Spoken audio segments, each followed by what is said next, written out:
How do we, as Dungeon Masters, play into our player character's strengths? Well, before answering that question, we have to answer another one. Why is playing into their strengths important? After all, don't many people play tabletop games in Dungeons & Dragons to struggle and overcome? To fight against the odds and barely by the skin of their teeth snatch victory out of the jaws of defeat? Or just straight up snatch victory, no jaws of defeat required? Well, yes, sure, but look beneath that. Why would somebody want to struggle and overcome?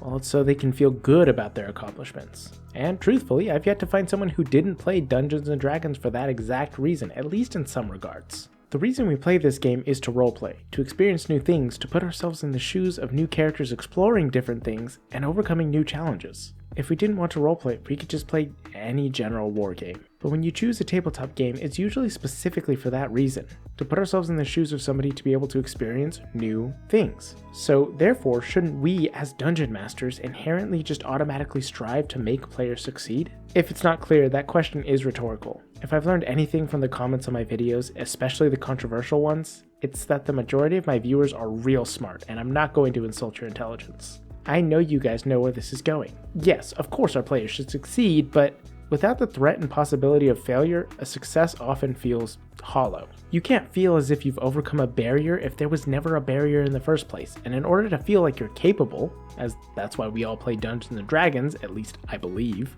there has to be a struggle you were capable of overcoming. Thus, failure equals success. You cannot have success without failure. Never forget that if you have never faced failure, you are not really successful, as you've never really overcome anything. Success is not a measure of how many times things didn't go wrong. Success is the amount of failure you have overcome. So, with all that being said, what does this have to do with the topic of the video? Well, I want to talk about how leaning into your player character's strengths is the best way to challenge them. I want to talk about how to make your players feel like badasses without robbing them of the struggle. So let's talk about that.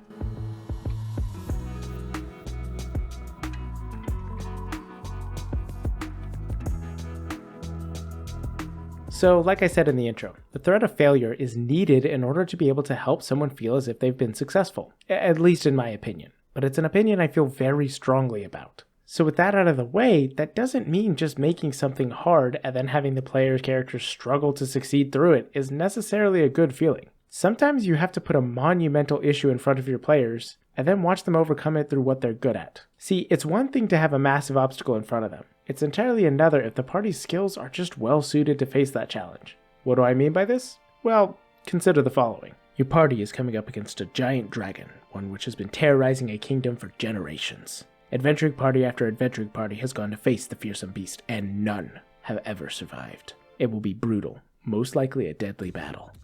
Except, your party is comprised of clever tricksters, backstabbers, liars, and thieves. Adventuring parties and the bravest warriors in the world have faced this dragon before, sure, but it has never faced the likes of them. Ultimately, the battle ends halfway through.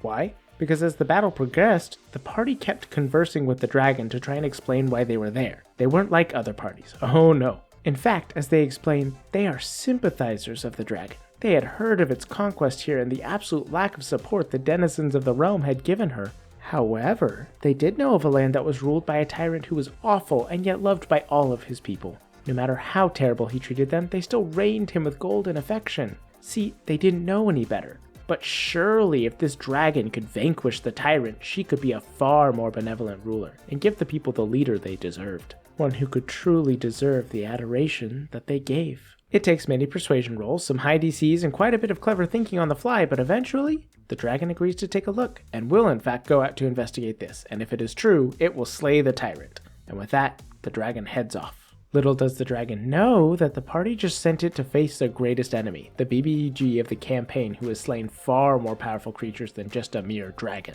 Now, consider that scenario and think about the different reactions we as Dungeon Masters might have to that. Instinctively, I might be put off by it and scoff. Of course they can't just convince the dragon to leave and go fight the BBEG. It's too easy, and then they don't get to have a satisfying conclusion to the fight. It's not fun. They've been building up to this dragon fight. It's gotta have an epic conclusion. Or does it? That's where the strengths of the party lie. Clearly, in this example, they've created characters who are skilled at deceit and trickery. If that's what the players found fun, and they were excited and tailored their characters around that kind of theme, that's what they want to do. So for a party of warriors and fighters, yeah, maybe it's boring to just have the dragon fly away. They don't get to have that epic conflict. But for a bunch of tricksters and scamps, that is the ultimate win. Not only did they trick the dragon, it is now going to inconvenience their greatest enemy. Their smarts have won the day. And it's not always quite that easy, don't get me wrong. Rarely does a party tailor all of their characters towards a specific strength.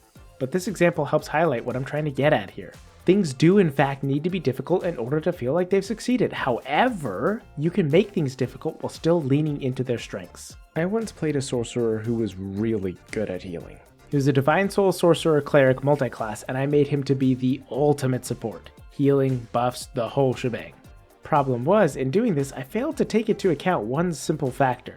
Our campaign was just not very combat focused. It was much more of a roleplay sort of thing. I honestly couldn't count hardly any times where we were in any kind of need of actual healing in that campaign, save for maybe one fight, because that's just not what the campaign was about. Now, that character did do a lot of cool things. He disintegrated somebody with inflict wounds, he buffed the party spell sword to ridiculous degrees, even declared a dramatic speech in the end battle. But, he never healed, and that was because it just wasn't super necessary. I wish I had taken that into account while making him, because no matter how many cool things he did, he never did what I made him to do, and so most of the successes just felt a little less than what I was hoping for. And that's just the point I want to focus on here. Whether it's realized or not, most players have a fantasy in their minds of what they'd like their characters to be. The things they want to do, the tasks they want to complete, and the moments that they really want to shine in. So even if your player characters succeed and overcome the challenges set in front of them, at the end of the day, if they always succeed by happenstance, and not through the strengths that they made their character for, it's always going to be just a little disappointing. Because at the end of the day, they made their character to be able to accomplish certain things and to live out that fantasy. It can be a little bit of a letdown.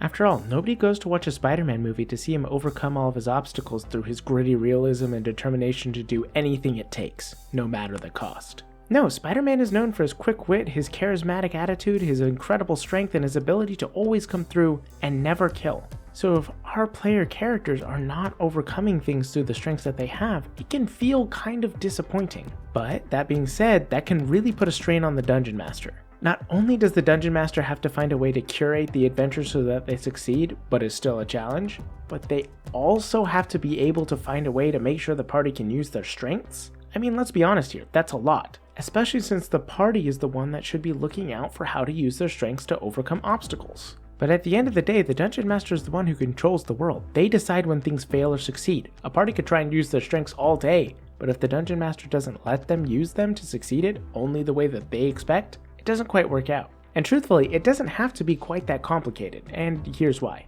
Whenever I run a session, I use a method that works like this. At the beginning of my campaigns, I either ask in the session 0 or specifically watch in the first 3 sessions to see what my players want their characters to do. In those first few sessions specifically, you can usually tell what your player wants their character to do. What are they focused on? Does their character seem charismatic? Do they really want to seem powerful? Are they intelligent, or street smart, or observant? Basically, I'll take note of what the player seems to want their characters to be good at, and I'll write down 2 or 3 traits, and just keep that in mind in my notes.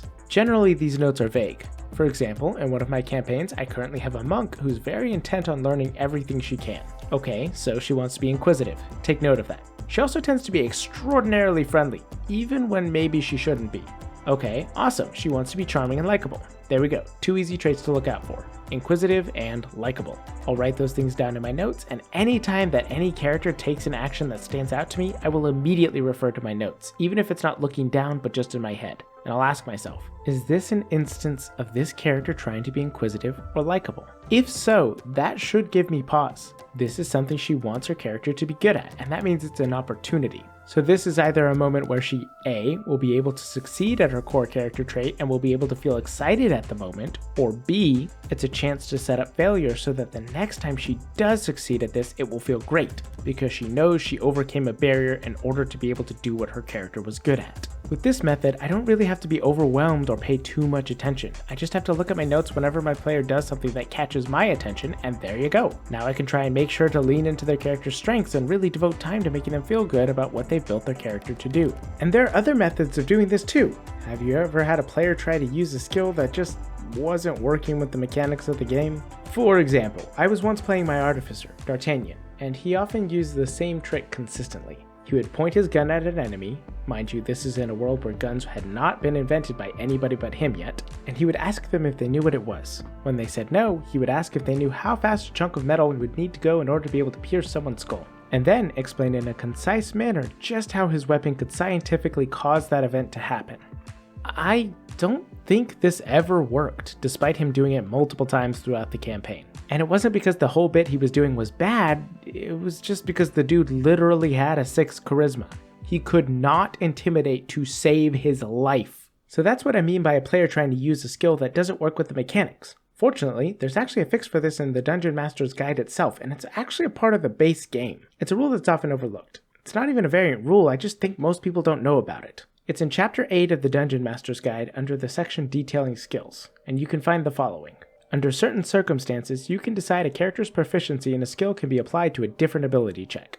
For example, you might decide that a character forced to swim from an island to the mainland must succeed on a constitution check as opposed to a strength check because of the distance involved. The character is proficient in the athletic skill, which covers swimming, so you allow the character's proficiency bonus to apply to this ability check. In effect, you're asking for a constitution athletics check instead of a strength athletics check. So this means that it's actually part of the base game to be able to call upon skill checks that don't rely on the associated stats. This means that my character flexing his knowledge of his weapon could have been an intimidation check with intelligence, as opposed to charisma.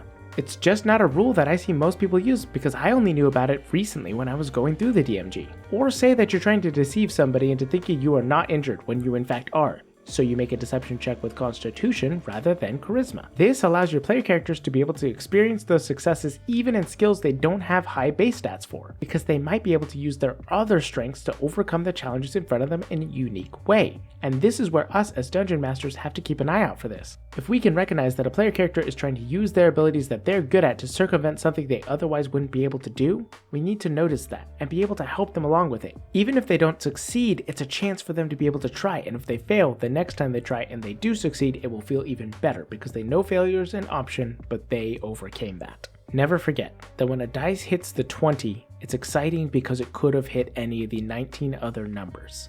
Success is exciting when failure is possible. So ultimately, letting our parties overcome challenges with what they're good at and making sure that they lean into it can lead to a very satisfying game. And I think that's pretty great. So go out and run a great game, you beautiful bastards. Go out into the world and make it your own. Don't forget to have a great day, and never forget to play your role. Thank you. Come again.